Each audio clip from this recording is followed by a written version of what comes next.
Well, hello again. Um, Unfortunately, this class was not recorded. I didn't record the last class, which we had tonight, but I'm making a synopsis of the things that I spoke about. And it went like this. This will be much briefer than the class. But in any event, it's the best I can do for right now. The previous class spoke about the idea of 3 stages of development of Kabbalah. These 3 stages of development the first stage culminated in the teachings of the Ramak, Rabbi Moshe Cordovero, and his writings, the Pardes Rimonim, and represents the focus on the Seder Hishtalshalut, the chaining down of the worlds and the coming into being ultimately of the lowest level of reality, our world, and what the chain is all the way back to its original beginning. That was the focus of the Arizal. The focus of Rabbi Yitzhak Luria, the Arizal, was on the idea of the interaction of the spiritual clusters, the sfirot, or the spiritual clusters, which are called partzufim, their interaction and what it is they produce when they interact. So in other words, instead of being a sort of a linear study, this was much more of a holographic study where the Arizal focused on interaction, the interaction of various entities. Then the third stage was the stage of the Baal Shem Tov and the disciples and disciples of the Baal Shem Tov, where they focused on what is called Hashra'ah, the dwelling upon any particular spiritual level of godliness dwelling upon any particular level, any spiritual level. So paralleling these 3 focuses of the teachings, there are also 3 modes of meditative practice and what they focus on. So again, the first method would focus on the worlds, on the bringing into the meditation would actually be on tracing either from above to below or below to above, tracing the worlds, and that's called olamot. The Arizal's focus was on consciousness, which we will call neshamot, and the Baal Shem Tov's focus was on elokut, godliness. So again, it goes the worlds, the outer dimension of reality. Even if we are talking about the very highest dimensions of reality, the world of Atzilut, which would be the inner core of reality. Nevertheless, this is all limited reality and all part of the focus of Olamot, the worlds. Why? Because the world, in order to be created, the word world in Hebrew is from the word he'elem. Olam, world, is from the word he'elem, concealment. In order for the worlds to exist as finite worlds, there has to be concealment of the infinite light of God so that the worlds can exist as finite worlds. That's called Olamot. And that was the focus of the Ramak. But the Arizal focused much more on the concept of neshamot, and he described 5 levels of neshamot, 5 levels of soul, or perhaps 5 levels of consciousness. There's the consciousness of the world around us, and the consciousness of one's own body. That would be called nefesh, the life force of the body and the life force of the world. Then there is the level called ruach, spirit in English.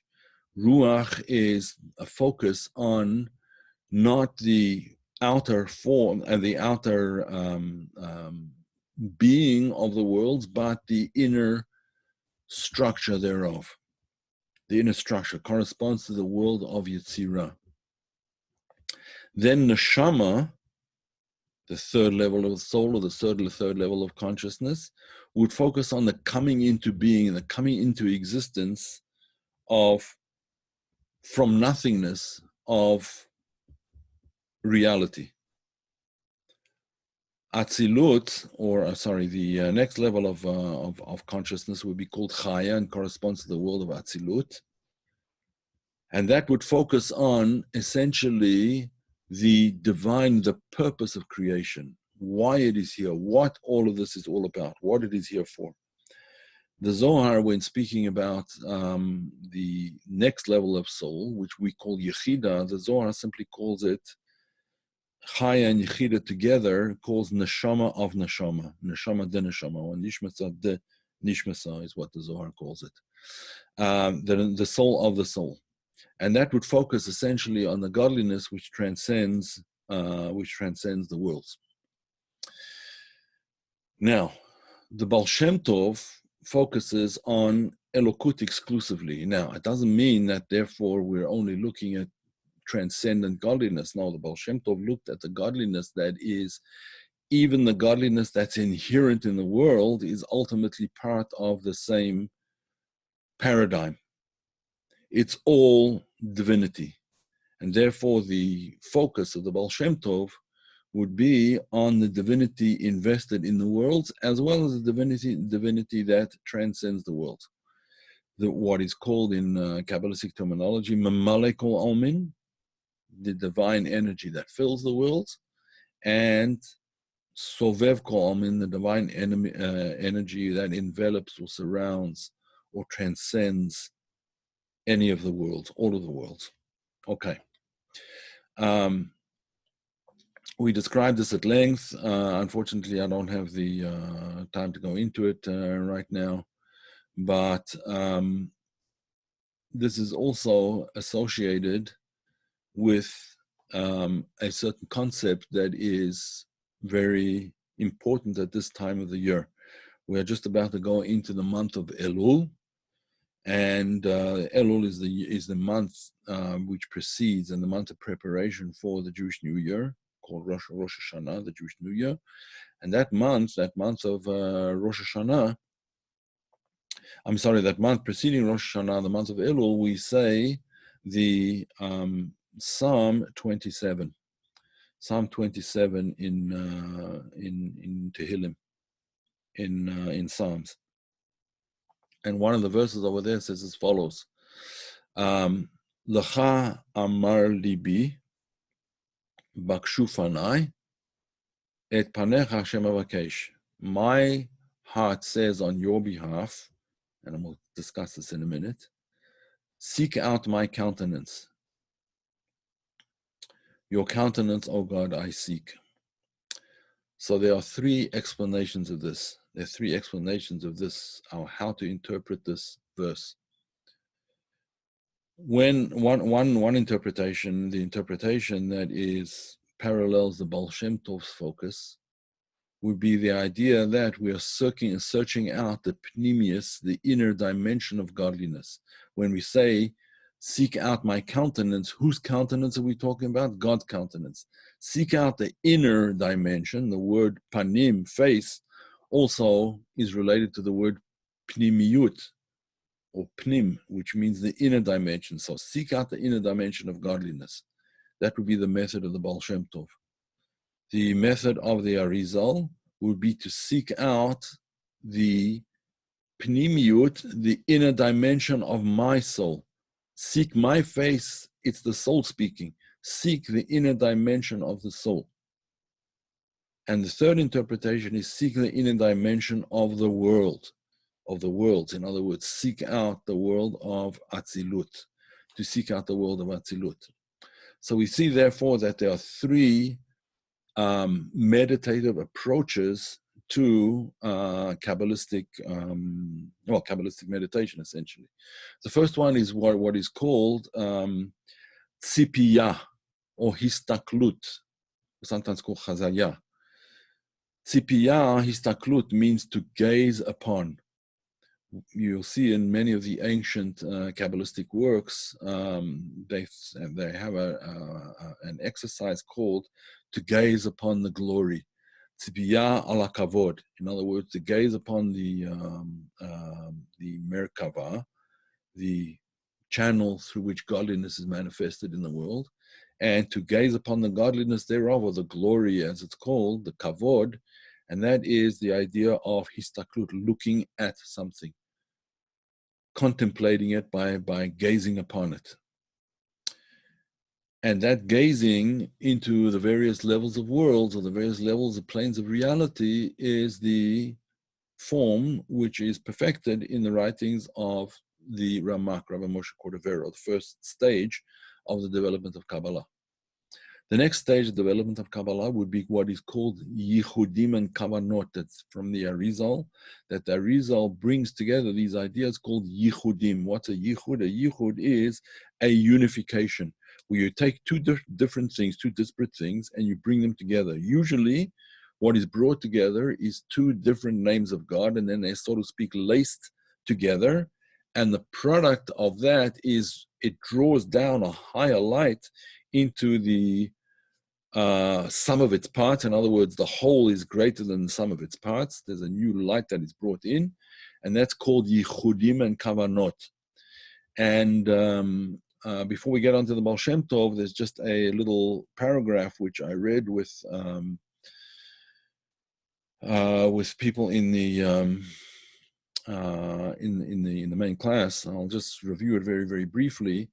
This is a statement from the Kamarna Rebbe, the spiritual leader of a Hasidic group called Kamarna. His name is Rabbi Yitzhak Isaac of Kamarna, named after the place where, as is usual with Hasidic Rebbes, they named after the place where their Hasidic dynasty was established. So this was in Kamarna. Kamarna is probably somewhere in the Ukraine, I imagine. This Yitzhak Isaac Kamarna speaks about the following. He says that the three highest aspects of the soul, Neshama, Chaya, and Yechida, do not need any rectification. They're already on the level of being rectified. And they correspond to the godliness that is manifested on pretty high levels. So, he then addresses a statement by somebody else who said that people whose souls are not from at least the level of neshama, in other words, if their consciousness is not at least on the level of neshama, they should not be doing any of these yichudim, these unifications, these meditations that are found in the writings of the Arizal. And he says he completely disagrees, and the statement is absolutely false. For he says, even a soul from the world of Asiyah is also an aspect of godliness, a part of God above, and is bound up in God's oneness. And furthermore, we find that the Arizal, Rabbi Yitzhak Luria, who was the one that introduced us to all of these yichudim, all of these special meditations, he would sometimes, when necessary, give yichudim, these special meditations, even to people who had sinned in a very grave manner, who had transgressed. And so we see that even a person who transgresses can do yichudim. So how much more so people who are not out and out sinners can use these yichudim. And he goes on to say that it's very helpful and gives God great joy, and therefore we should practice them and we should know how to do them. So that was all of the third level. Then along comes the Baal Shem Tov, the teachings of the Baal Shem Tov.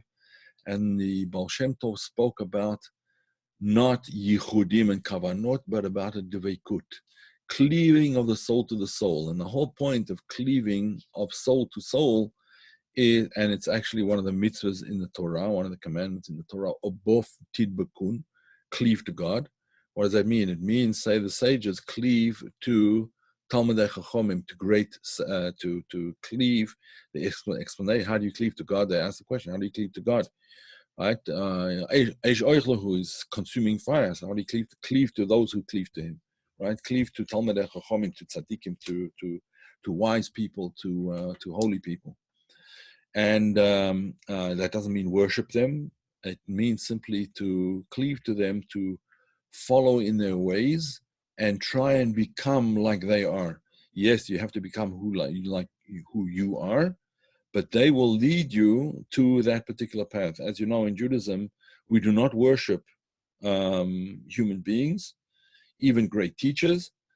Moses is considered the greatest of our teachers, and we call him Moshe Rabbeinu, Moses our teacher. We don't call him God, and we don't call him an angel or whatever it is. He is a person that is able to connect us to the very highest levels of our own being and beyond that. And that is where Dveikut comes in order to be able to cleave to God. So we have to learn how to cleave to God through learning how to cleave to great saintly people in this world. In other words, to cleave to them, to follow in their ways, to walk along the paths that they lay out for us. And that, in a nutshell, was the class. And my deep apologies that I didn't record the whole thing, but this will have to suffice, and we'll leave it at that. I'm not sure if there'll be a class next week, but hopefully there will. All right, all the best.